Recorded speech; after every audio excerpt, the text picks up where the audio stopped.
மகரம் 5, 9ஆம் இடங்கள் மிகுந்த சுபத்துவமாக இருக்குது. ஆரம்பத்திலேயே சந்திரன் லாபத்தில் 11ஆம் இடத்துல எதையும் வெற்றிகள் என்று சொல்லப்படக்கூடிய இடத்துல இருக்கிறார். அமோகமாக ஆகா ஓஹோ அப்படின்ட்டு தான் மகர ராசிக்காரர்களை எல்லா நிலைமையிலையும் சொல்கிறேன்.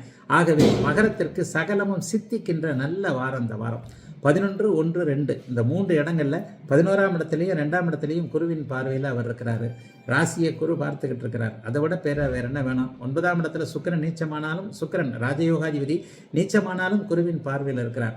எவ்வளவுக்கு எவ்வளோ கடந்த காலங்களில் ஒரு 2-3 வருஷம் கஷ்டப்பட்டீங்களோ அவ்வளோக்கு அவ்வளவு தொழில் மேன்மைகள் நல்லவைகள் எல்லாம் நடக்கக்கூடிய சிறப்பு நல்ல வாரமாக இந்த வாரத்தை நிச்சயமாக மகர ராசிக்காரங்களுக்கு சொல்லலாங்க.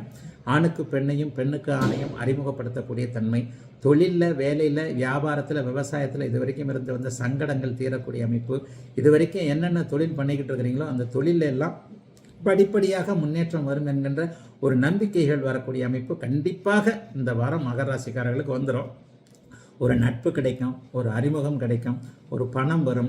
இதுவரைக்கும் எதிர்பாராத அமைப்புகள், இதுவரைக்கும் கைவிடப்பட்ட சில விஷயங்கள் இதெல்லாம் நமக்கு சரியாக வராதுங்க, இதை நம்ம எதிர்பார்த்துட்டு இருக்கிறது நல்லா இல்லைங்க, அல்லது இன்னார் நம்மளை ஏமாத்திட்டாருங்க, இப்படி நடந்துட்டாருங்க, அப்படி நடந்துட்டாருங்க, எல்லாம் சரி வரக்கூடிய தன்மை. கணவன் மனைவி வேறுபாடு, கணவன் மனைவி கருத்து அமைப்புகள் எல்லாமே ஓரளவுக்கு நல்லா இருக்கக்கூடிய நிலைமை. வெளிநாடுகளில் இருக்கக்கூடிய குழந்தைகளை பற்றிய கவலைகள் இருப்பவர்களுக்கு அங்கிருந்து நல்ல தகவல்கள் வரக்கூடிய தன்மை. கடன் பிரச்சனை, பெரிய பிரச்சனை மகர ராசிக்காரர்களுக்கு ஜென்மச்சனியில் கடன் பிரச்சனை வந்துருச்சு.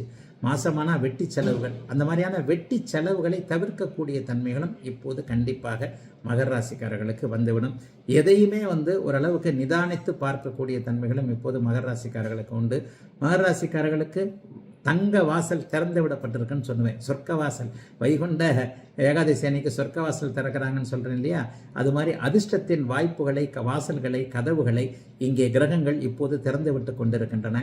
எத்தனைக்கு எத்தனை ரொம்ப பெரிய கஷ்டத்தில் மகர ராசிக்காரர்கள் இருந்தீர்களோ இப்போ உங்களுக்கே அந்த வாய்ப்புகள்லாம் இருக்கக்கூடியது வரக்கூடியது தெரிஞ்சு தான் இருக்கும். இந்த வாரம் இப்படி நடக்கிறேன்னு சொன்னால் 4 மாதமாகவே ஓரளவுக்கு அதற்கான வாய்ப்புகள்லாம் வந்து தான் தீரணும் இல்லையா.